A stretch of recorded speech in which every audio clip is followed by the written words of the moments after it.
എല്ലാവർക്കും സുഖമാണെന്ന് വിശ്വസിക്കുന്നു.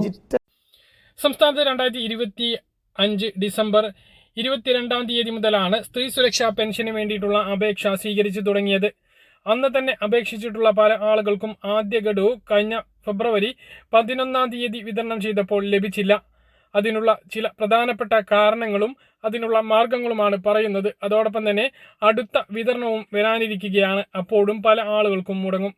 അതുകൊണ്ട് അപേക്ഷ നൽകാനിരിക്കുന്ന ആളുകൾ, അപേക്ഷ നൽകിയിട്ടുള്ള ആളുകളെല്ലാം ശ്രദ്ധിക്കേണ്ട വളരെ പ്രധാനപ്പെട്ട കാര്യങ്ങളാണ് പറയുന്നത്. സംസ്ഥാനത്തെ 35 മുതൽ 60 വയസ്സുവരെയുള്ള AAY മഞ്ഞ, PHH പിങ്ക് റേഷൻ കാർഡിൽ ഉൾപ്പെടുന്ന മറ്റ് സാമൂഹ്യ സുരക്ഷാ ആനുകൂല്യങ്ങളൊന്നും ആ വ്യക്തിക്ക് ലഭിക്കാത്ത സ്ത്രീകൾക്ക് സ്ത്രീ സുരക്ഷാ പെൻഷൻ പദ്ധതിയിലേക്ക് അപേക്ഷിക്കാം.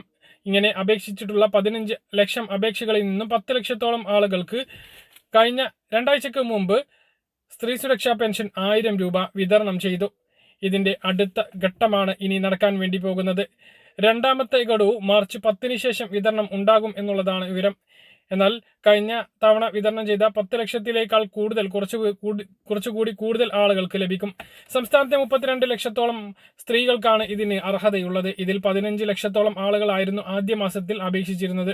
ഇപ്പോൾ വീണ്ടും അപേക്ഷകൾ തുടരുകയാണ്. നിരവധി പേർക്ക് വീണ്ടും അപേക്ഷിച്ചിട്ടുണ്ട്.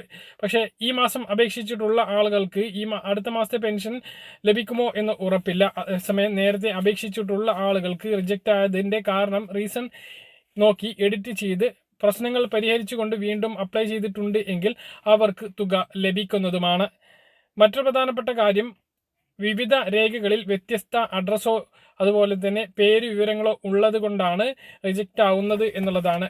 അപ്പോൾ നിങ്ങളുടെ ആധാറിൽ മാത്രമാണ് മാറ്റം എങ്കിൽ ആധാർ കാർഡിലെ അഡ്രസ്സ് തിരുത്താവുന്നതാണ്. പല ആളുകളും സ്ഥലം മാറിയിട്ടും ആധാർ കാർഡ് തിരുത്താത്തവരുണ്ട്. അതുപോലെ തന്നെ ഭർത്താവിൻ്റെ വീട്ടിലായിരിക്കും താമസം, സ്വന്തം വീട്ടിലെ റേഷൻ കാർഡിലാണ് ഉണ്ടാകുക. അങ്ങനെയുള്ള വളരെ പ്രധാനപ്പെട്ട ചില അഡ്രസ് പ്രശ്നങ്ങൾ ഉണ്ട്. അങ്ങനെയുള്ള ആളുകൾക്ക് 119 സർട്ടിഫിക്കറ്റ് മുഖാന്തരം അപേക്ഷ നൽകാവുന്നതാണ്.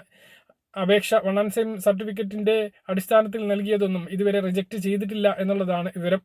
ഇനി ആധാർ കാർഡിലെ അഡ്രസ്സ് നമുക്ക് എളുപ്പത്തിൽ തിരുത്താവുന്നതാണ്. അതാണ് ഇന്ന് നോക്കുന്നത്. രാജ്യത്തെ ഓരോരുത്തരെയും ഏറ്റവും വലിയ രേഖയായിട്ട് ഇന്ന് ആധാർ കാർഡിനെ എല്ലാവരും കാണുന്നു. സ്ത്രീ സുരക്ഷാ പെൻഷൻ പദ്ധതിയിലേക്ക് വേണ്ട പ്രധാനപ്പെട്ട രേഖയും ആധാർ കാർഡാണ്. ആധാർ കാർഡ് അടിസ്ഥാനത്തിലാണ് തുക വിതരണം ബാങ്ക് അക്കൗണ്ടുകളിലേക്ക് നടക്കുന്നത്. ബാങ്ക് അക്കൗണ്ടിൽ ആധാർ സീഡിംഗ് നടത്തിയിട്ടില്ല എങ്കിൽ ആ തുക ലഭിക്കുന്നില്ല. അതുപോലെ തന്നെയാണ് ആധാറിലെ അഡ്രസ്സിന്റെ കാര്യവും. സ്ത്രീ സുരക്ഷാ പെൻഷൻ ലഭിക്കുന്നവർക്ക് എല്ലാ വർഷവും ആധാർ അധിഷ്ഠിത മസ്റ്ററിംഗ് ഉണ്ടാകും എന്ന് ഇതിനകം തന്നെ വ്യക്തമാക്കിയിട്ടുണ്ട്. യുണീക്ക് ഐഡന്റിഫിക്കേഷൻ അതോറിറ്റി നിർദ്ദേശിച്ചിട്ടുള്ള സ്ഥിരീകരണ പ്രക്രിയ പൂർത്തിയാക്കിയ ശേഷം ഇന്ത്യയിൽ താമസിക്കുന്നവർക്ക് UIDAI നൽകുന്ന 12 അക്കം റാൻഡം നമ്പറാണ് ആധാർ നമ്പർ. ഇന്ത്യയിൽ താമസിക്കാരായ ഏതൊരു വ്യക്തിക്കും പ്രായവും ലിംഗവും പരിഗണിക്കാതെ ആധാർ നമ്പർ ലഭിക്കുന്നതിന് സ്വമേധയാ എൻറോൾ ചെയ്യാം. ആധാർ കാർഡിൽ വ്യക്തിയുടെ പേര്, ജനനതീയതി, വ്യക്തിയുടെ ലിംഗം, വിലാസം തുടങ്ങിയ വിവരങ്ങൾ അടങ്ങിയിരിക്കും. ആധാർ കാർഡിലെ എല്ലാ വിശദാംശങ്ങളും കാലികമായിരിക്കേണ്ടത് നിർണായകമാണ്. പലപ്പോഴും വാടകയ്ക്ക് താമസിക്കുന്നവരോ പുതിയ വീട് വാങ്ങുന്നവരോ അവരുടെ ആധാർ കാർഡ് അപ്ഡേറ്റ് ചെയ്യാൻ നിൽക്കാറില്ല.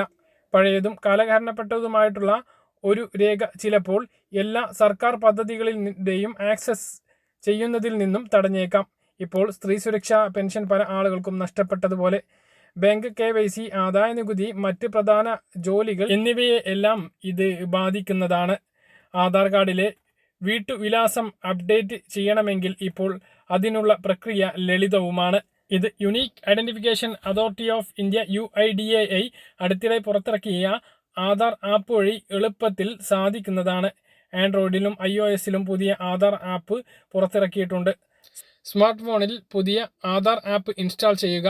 തുടർന്ന് നിങ്ങളുടെ ആധാർ വിശദാംശങ്ങൾ ഉപയോഗിച്ച് ലോഗിൻ ചെയ്യുക. ലോഗിൻ ചെയ്ത് കഴിഞ്ഞാൽ നിങ്ങളുടെ ആധാർ കാർഡ് ഉടനെ തന്നെ ആപ്പിൽ ദൃശ്യമാകും. ലോഗിൻ പൂർത്തിയായ ശേഷം ആപ്പിനുള്ളിൽ സേവനം എന്ന ഓപ്ഷൻ ലഭ്യമാണ്. അവിടെ ഉപയോക്താക്കൾക്ക് അവരുടെ വിലാസം മാറ്റാൻ ഓപ്ഷൻ ഉണ്ടാകും. ഇതിന് 75 രൂപ ഫീസ് ഈടാക്കും. കൂടാതെ 15 ദിവസത്തെ പ്രോസസ്സിംഗ് സമയവും ആവശ്യമാണ്. UIDAIയുടെ ഔദ്യോഗിക വെബ്സൈറ്റ് വഴിയും ഇക്കാര്യങ്ങൾ ചെയ്യാവുന്നതാണ്.